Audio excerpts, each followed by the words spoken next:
and welcome to another video. So today I wanted to have a quick discussion about this little guy. So this is the Planet Bike 65R bike tail light. So you can get these for about $30 at REI. I've had this for about 6 months now, and in general I really like it. So I wanted to share some of my thoughts with you. So if that sounds like fun, why don't we go ahead and rewind time and I'll show you what this looks like when you first purchase it.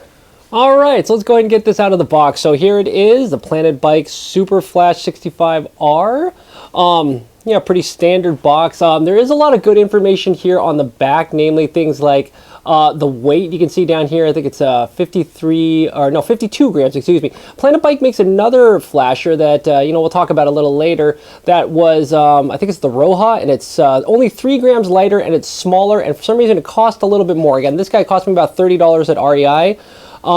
But again, yep, pretty good information about the unit here. So let's go ahead and get it out of the box and see what comes with it. I can't imagine there's too much that comes with the flasher. I mean, this is probably, oh, actually, look at that. I take that back. This is actually kind of great. So we get probably some instructions. How hard could this really be? Oh, well, I guess it's got some information about the different flashing modes. And how to activate them and how long the battery is supposed to last under those conditions. So I guess that's kind of helpful. And then it looks like we do get a USB cable. So it's just your standard USB to USB micro cable. So again, I've got like 500 of these, so I'm probably going to throw that one out because I don't need it. And otherwise, it's just the light. So let's see if we can get this thing out of the cardboard. I'm sure there's probably a better way to do this than destroying the cardboard, but oh boy. All right, let's try this again. Come on, cardboard, come off. There we go. A little bit, by a little bit. We'll get them off. Okay, so there's the flasher. There's the light. Yeah, comes with a little mount. So this is a rubberized mount, it feels like. We're going to go take a look at this and see if we can get this around the seat post.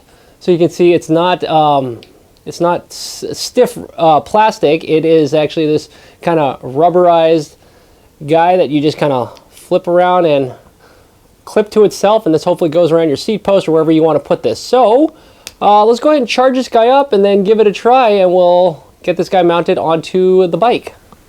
All right, so we've got it all charged up. So again, this is nice because it is USB charging, right? So this is actually just a standard USB micro. I do like the fact that it's a micro, not a USB-C, just because I have so many USB micro chargers here on my little charging station. But as you can see, this is what it looks like when it's fully charged. This LED will just stay on. When it's charging, this will flash. So I do like this, again, because it's pretty standard that it will show you when it's charging, and then when it's fully ready and charged, it will just stay on, so you know that you can take it off. So let's go pop it off the charger and we will go ahead and get this guy installed. Oh, maybe before we do that, let me show you one thing that I do like is when you take it off, you can kind of see that the USB port is covered by this nice little rubberized flap. So I anticipate we're going to be riding in the rain a lot, so this is going to help with the weatherproofing of the unit. Okay, now let's go get this guy mounted. All right, so we've got it mounted on the bike. Let me twist this towards us just so you can see it a little bit more easily. So it's really darn easy to operate. You just push this one little button here. So you push it one time and you get this super bright flash. This is the mode I usually use this on. You push it a second time, and you get sort of this hypnotic kind of glowing, pulsing kind of behavior, okay? And then you push it 3 times and you get just normal on. In fact, this is on with both the top and the bottom LED, so both of these are on. You push it a 4th time and the bottom LED shuts off and you just get the top one. So I think this is sort of like maybe, I don't know, your energy saver or something like that. And then you push it one more time, number 5, and it turns off. So that's pretty much it. Pretty simple. And why don't we show you what this looks like in the dark? All right, so I'm sitting out here in the garage. It's pretty much pitch black outside, and I've set the bike up, I don't know, the edge of the driveway, and just wanted to show you how bright the light is. So it is quite visible out there, and I think that's probably, 50, 60 feet away, and in flash mode you can see this thing pretty good in the dark. And actually, here's a cool feature I just discovered about this light. So you saw earlier how there were multiple flashing modes depending on how many times you push the button.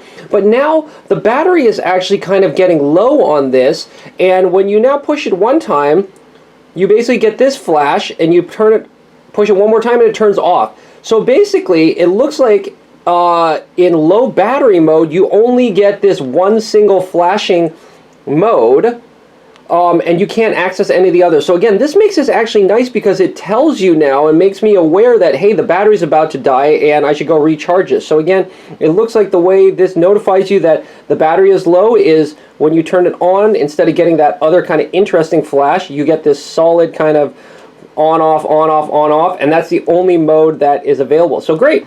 That tells me this is low on batteries. I'm going to go ahead and recharge it now. Okay, so one thing that's not so great about this is I came by the other day and I've noticed that this rubber part has actually broken. Now, I guess there's a good and bad to this story. So if you look at this, right, check this out. Yep, see, it broke. Now, that's obviously the bad part. The good part is, I guess, that it's got this design where I guess if one side breaks, the other side's still held on, and it was still holding on, so I guess I didn't lose the light, but this is a little bit kind of a fail. Now, that being said, I don't know if I can completely blame the bike light for this, because I did have this thing wrenched down pretty good. I probably had it tighter than it should be. So what I'm going to do is I'm going to go take this back, return it, and then see if I can, on the next one, I will try to just not tighten it so much, and hopefully this doesn't happen. I'll keep you posted. Alright, so there you have it, the Planet Bike 65 Superflash 65R. I really do like it, except for that durability issue with the attachment band. That was the only kind of knock against it, but otherwise, it's a pretty darn good light. Definitely one of the best rear lights I've ever had, and super easy to use. It's worked well for about 6 months now in rain, shine, all kinds of conditions, and yeah, a good little light. So let's just keep this to a short video. Another nice thing that you can pick up from REI, and it's pretty helpful. So I think I will sign off, and I'll look forward to catching you at a future discussion where we can hopefully all learn something new together. So until then, I think I'll sign off. Talk to you later. Bye.